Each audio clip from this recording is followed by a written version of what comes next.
자, 오늘 주보에 보면은 제목이 뭐로 돼 있어요? 다 같이 크게 에케 호모. 에케 호모 해놓고는 그 밑에는 가로가 공란이야. 이거 주보를 잘못 찍었네. 그게 아니고 여러분들이 무슨 말인지 여기서 찾아서 쓰시라고. 그래서 비워놓은 거예요. 그 십자가 형벌이라고 하는 것은 사실 너무나 비참하고 고통스러운 형벌이기 때문에 로마 시민들에게는 행하지 않았어요. 그래서 이 십자가형은 그 이방인과 노예들한테만 한 거거든요. 그러니까 로마의 입장에서 예수는 이방인이기 때문에, 로마 시민이 아닌 자이기 때문에 예수에게 이 십자가 형벌이 내려진 거예요. 그러면 십자가 형이 딱 언도가 되면 맨 처음에 뭘 하냐면, 이 성경에도 나와 있죠.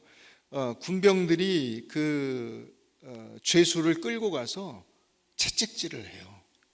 매로 친다고. 그래가지고 이제 완전히 이렇게 힘을 쓸 수 없는 상태를 만들어 버리는 거예요. 왜 그럴까요?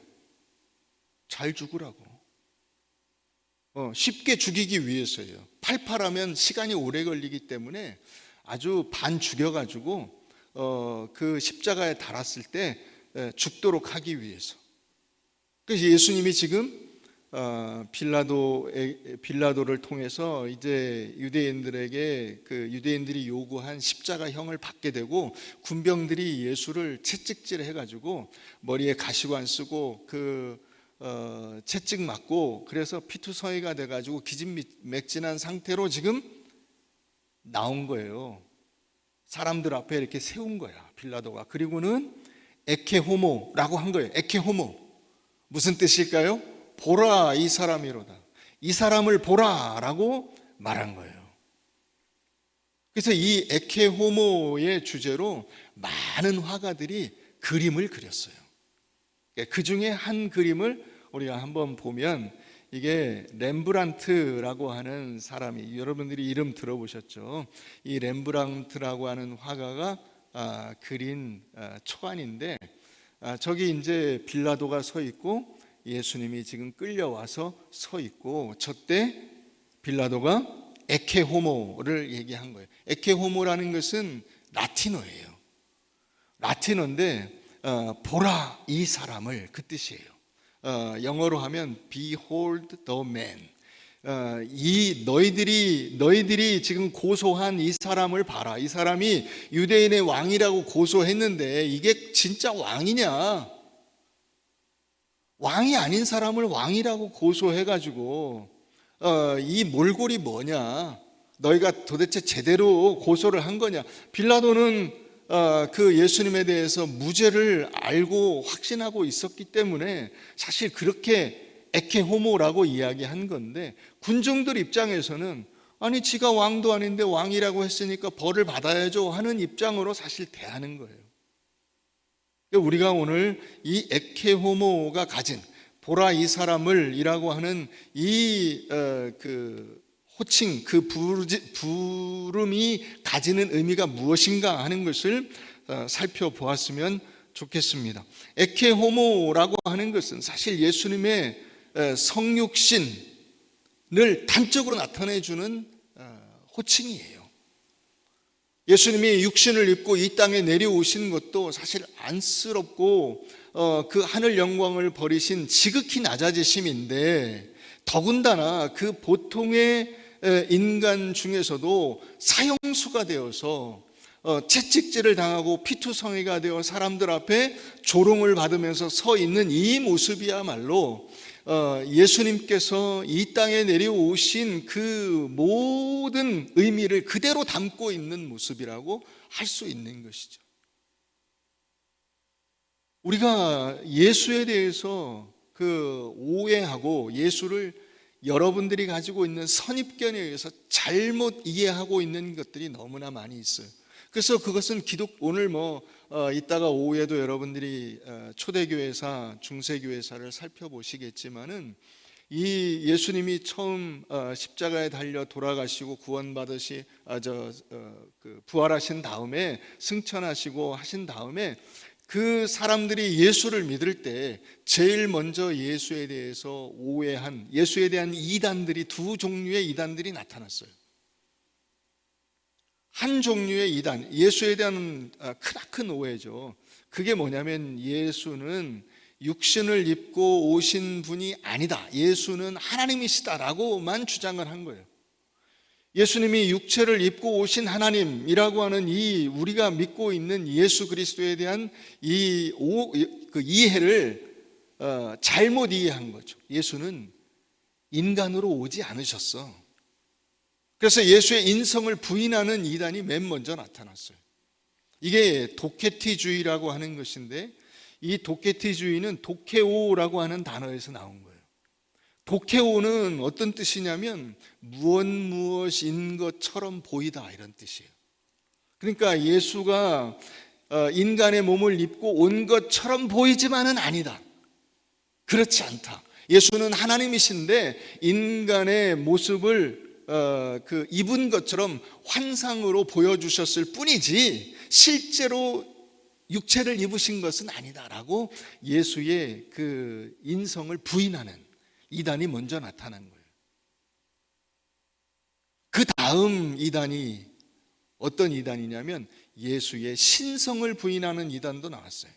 그건 아리안주의라고 하는 것인데, 이 아리우스라고 하는 사람이 무슨 얘기를 했냐면, 세상이 창조되기 전에 하나님이, 성부 하나님이 먼저 예수를 지으셨다는 거예요. 그래서 예수는 피조물이라는 거예요. 하나님이 아니고.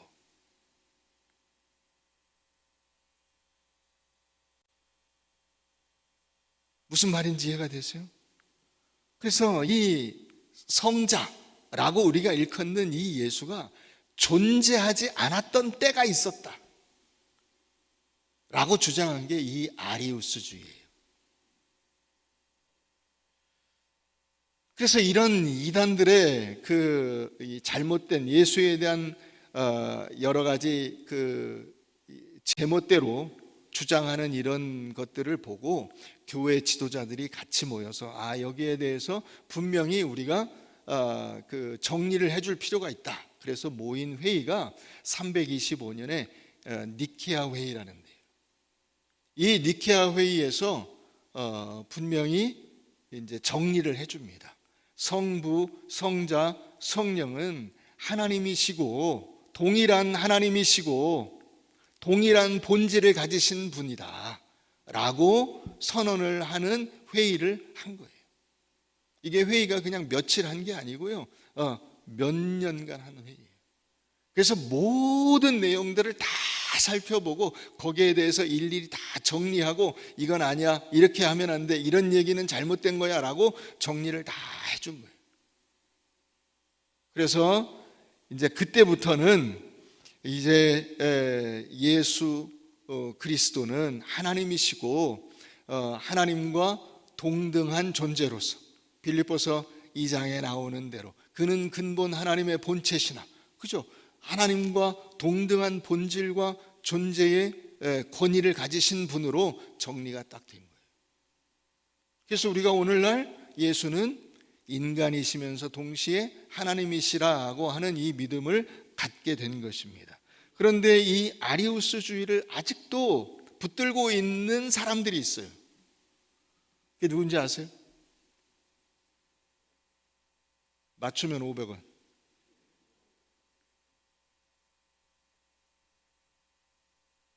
그게 바로 여호와의 증인이에요.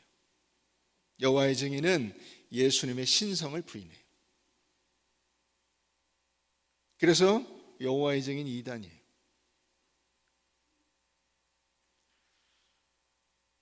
이 예수가 성경에 분명히 인간이시면서 하나님이신 분으로 나와 있어요. 자, 예수님이 어떻게 인간의 모습을 가지셨는가를, 예수님이 탄생하셨죠. 자라셨죠. 그저 태어나서 어린 시절을 보냈잖아요. 누가복음 2장에 나오잖아요. 자, 배고프셨죠? 주무셨죠? 목마르셨죠? 분이 여기셨죠? 민망히 여기셨죠? 기뻐하셨죠? 슬퍼하셨죠? 시험을 받으셨죠? 고난을 받으셨죠? 죽으셨죠? 인간이시라고. 근데 동시에 예수님은 또한 하나님이세요. 어떻게 하나님이신 것이 이 복음서에 나와 있느냐?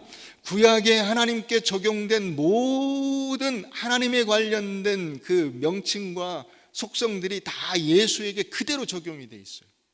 우리가 오늘 교동문에서 읽은 대로 뭐라고 돼 있어요? 모든 입으로 예수 그리스도를 주라 시인하여 하나님 아버지께 영광을 돌리게 하셨느니라. 예수 그리스도를 뭐라고 시인하여? 주. 이 주님이라고 하는 호칭, 아도나이라고 하는 이 호칭은 하나님께만 쓰이는 거예요. 그런데 예수를 주라고 고백을 했어요. 성경에 보면 예수님을 주라고 호칭한 그 호칭들이 여러 번 나와요. 그 호칭은 인간에게는 적용할 수도 없고 그런 호칭으로 불리는 인간은 즉시 그것을 부인해야 돼요.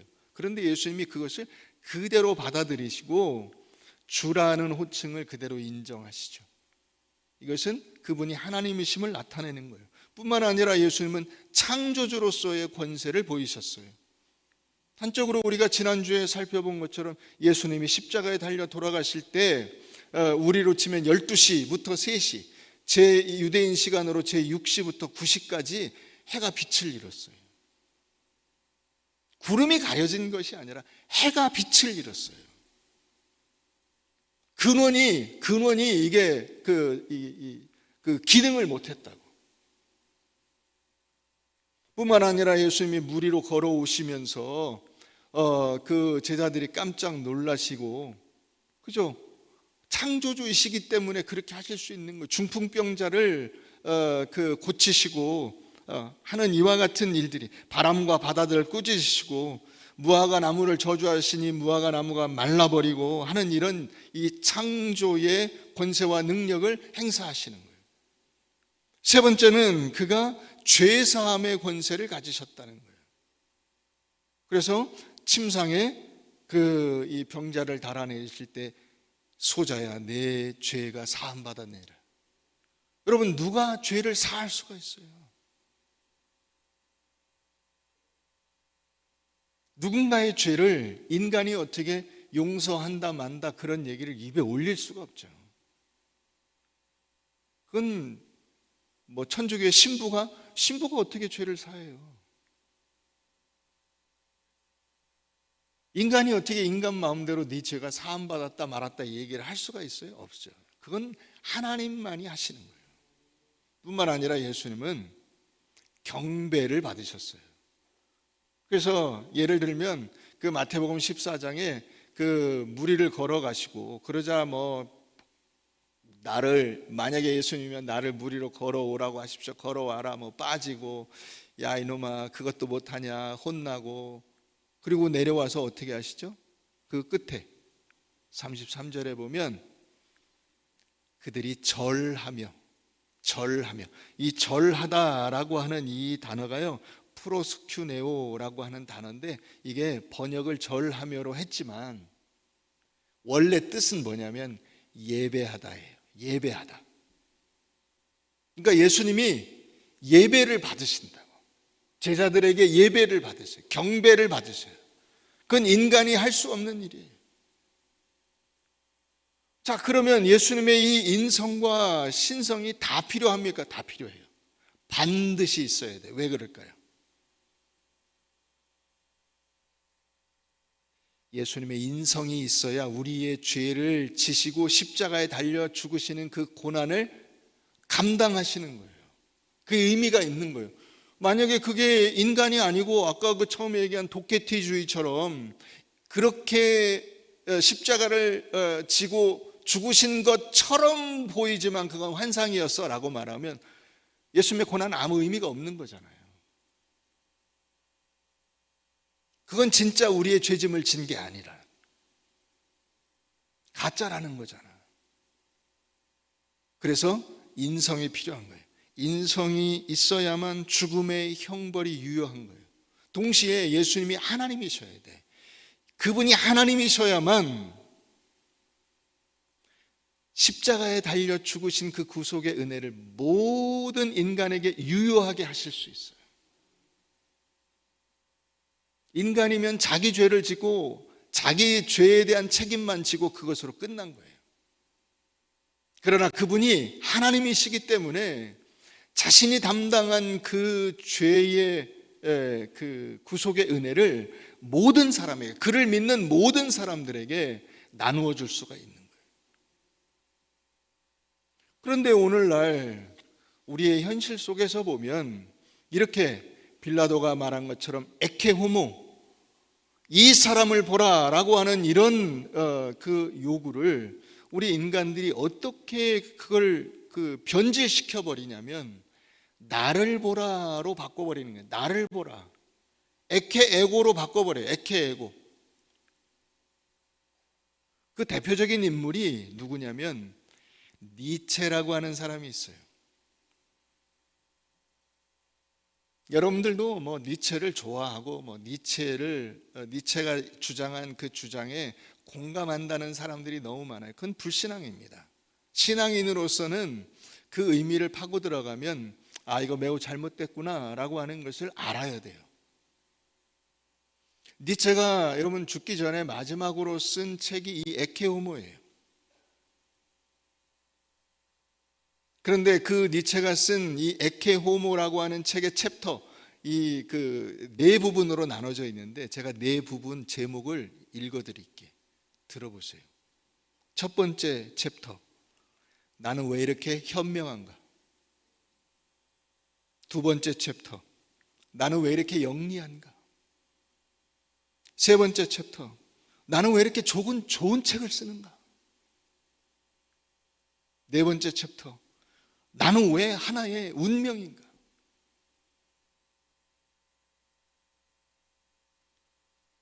니체가 그 책을 쓴 것은 자기가 그냥 단순히 자랑하려고 쓴 게 아니라는 거예요. 자기는 실제로 너무 훌륭한 사람이라는 거예요.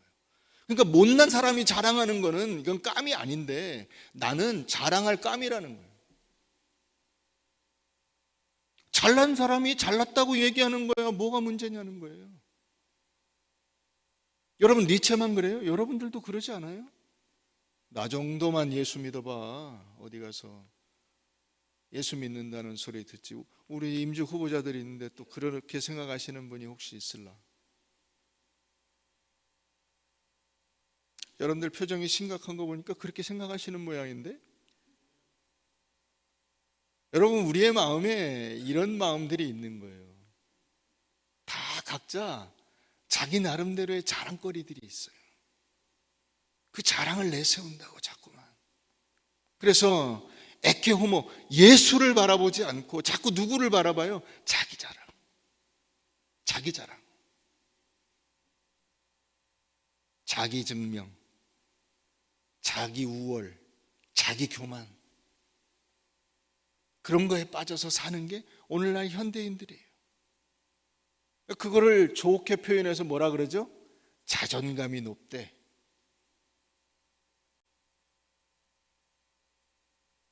여러분 그걸 혼동하지 않아야 돼요.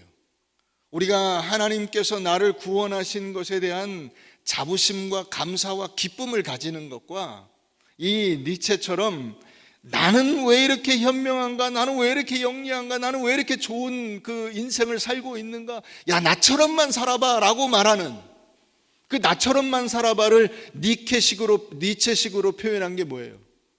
아모르 파티예요, 그게. 네 운명을 사랑하라. 그게 나처럼만 살아봐. 이 정도만 인생을 살아봐. 이렇게 멋있게 인생을 사는 사람 또 있으면 나와봐. 그 얘기예요. 자, 이걸 여러분들이 흔히 쓰는 말로 뭐라 그래요? 아까 2부에서는 제가 그러니까 어느 집사님이 딱 얘기를 했는데, 예? 예, 자뻑. 예. 다 알고 계시는 자뻑이야. 다 자뻑으로 살아. 그 자뻑이 무슨 말인지 모르시는 분도 혹시 있을까 봐 사족을 붙이면 스스로 뻑이 간다. 뻑 간다는 말은 이게 뭐라 그래야 되나? 자기 만족의 극치를 이룬다. 나 스스로 내가 볼 때 얼마나 사람이 대단한지 그 앞에 껌뻑 죽는다.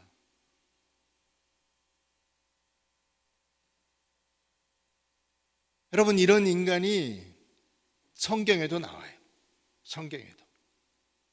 한번 봅시다. 사도행전 12장 한번 보세요. 성경에 그게 누군가 우리 한번 봅시다. 이렇게 자뻑으로, 그래서 너무 뻑이 가서 죽은 사람이 있다고.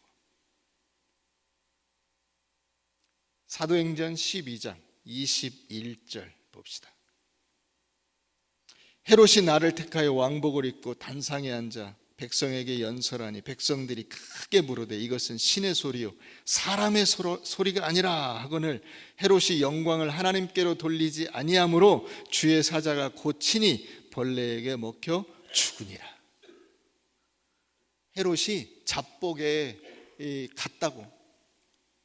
이것은 사람의 소리가 아니라 하나님의 소리인데 이거는? 그랬더니 헤롯이 어떻게 생각했다는 거야? 그렇지, 나는 너희들하고 차원이 다른 인간이야, 나는 하나님이야 라고 스스로 생각을 했다는 거예요. 그래서 하나님께 영광을 돌리지 않고 자기 스스로 자뻑에 빠져서 그 자뻑에 빠진 인간을 하나님이 쳐서 죽었다는 거예요. 인간이 범할 수 있는 최악의 죄가 있다면 그게 바로 하나님의 자리를 자기가 차지하는 거예요. 하나님의 영광을 자기가 가로채는 거예요. 하나님이 받으셔야 할 그 모든 그 영광과 권리를 나 스스로가 가져버리는 거예요. 그게 오늘날 현대인들의 모습이에요.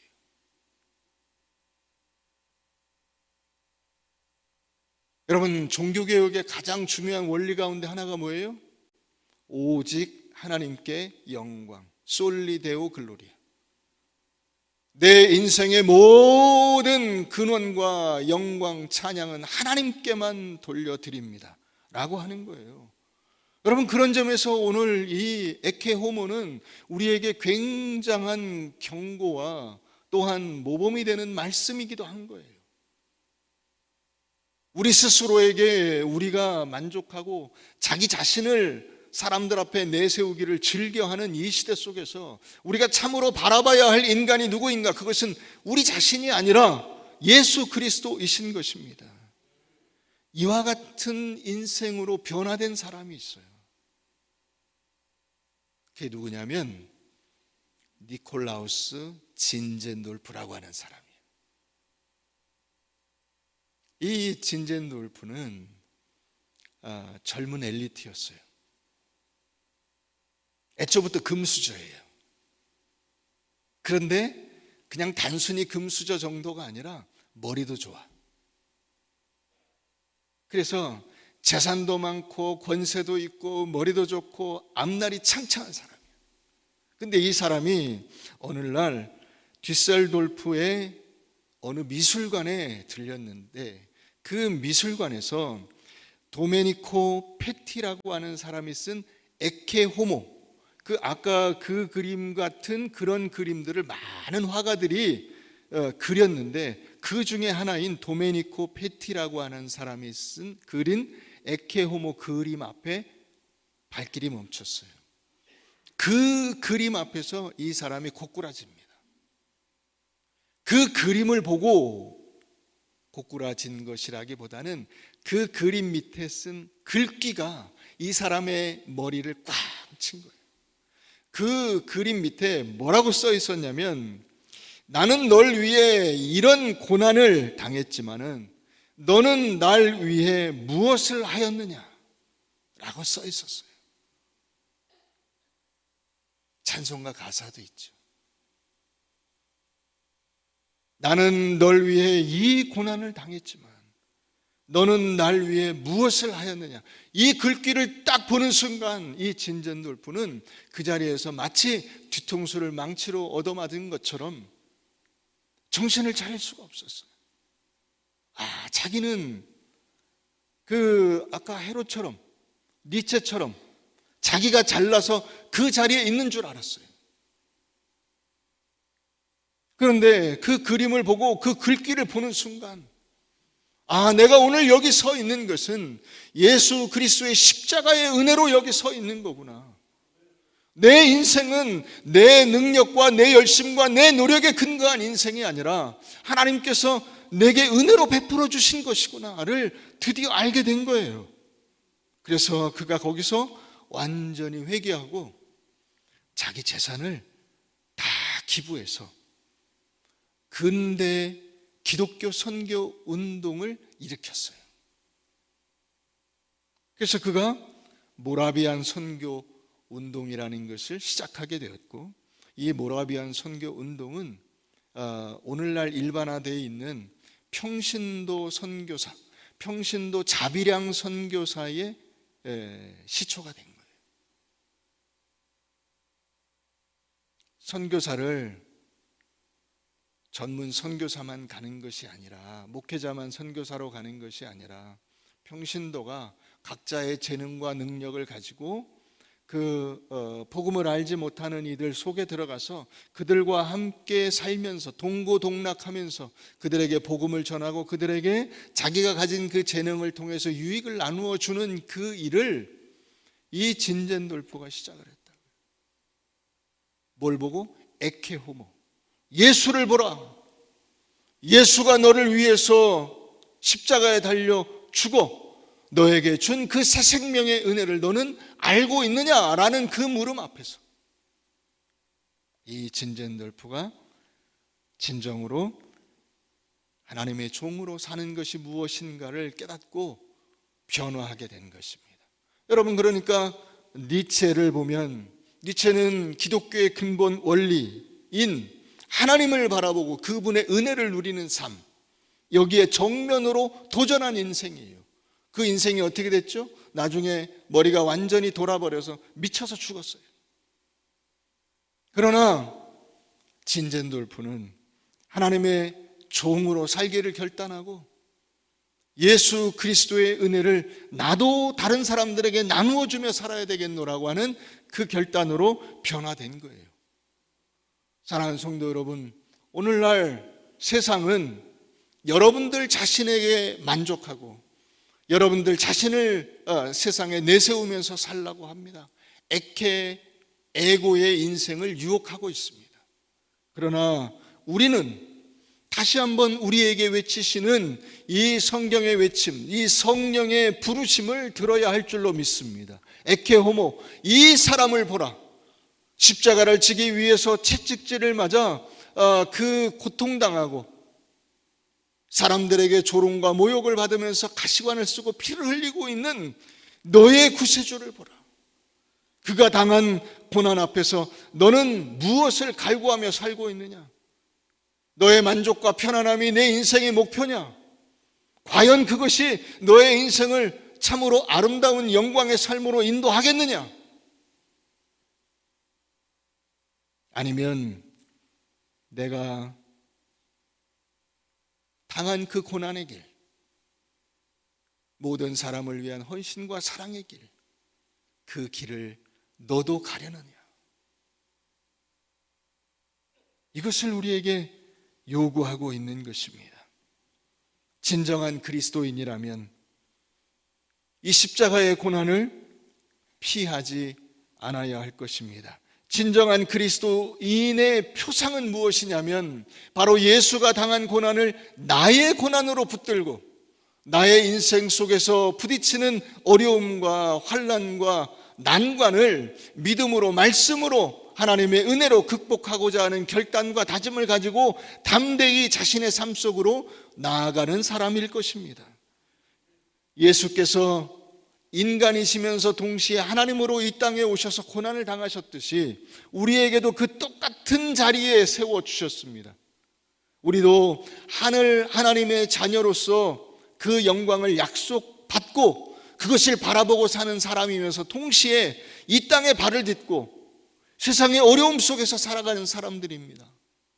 그 어려움 속에서 불평하지 마시고 혹은 세상의 유혹에 휩쓸려 가지 마시고 담대한 믿음으로 예수 그리스도를 따라 그 고난의 길 기쁨으로 걸어갈 수 있는 여러분들 되시기를 주의 이름으로 축원합니다.